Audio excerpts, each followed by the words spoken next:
Hi friends, welcome back to my channel Health Elegance. Today I am going to share with you two simple and easy home treatments for gastritis. In this video I included signs and symptoms, causes and treatments of gastritis.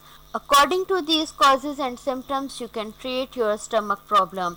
Choose any one remedy out of these and use according to instruction.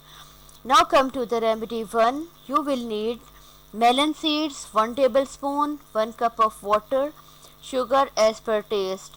Method: blend melon seeds in 1 cup of water, add sugar and drink immediately.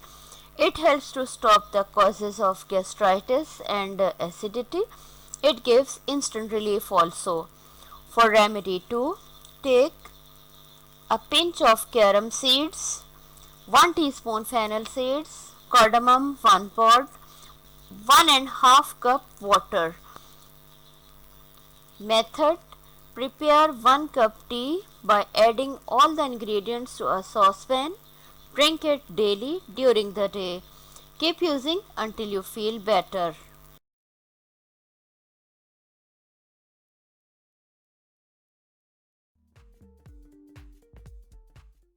If you like this video, please share it, subscribe my channel and press the bell icon.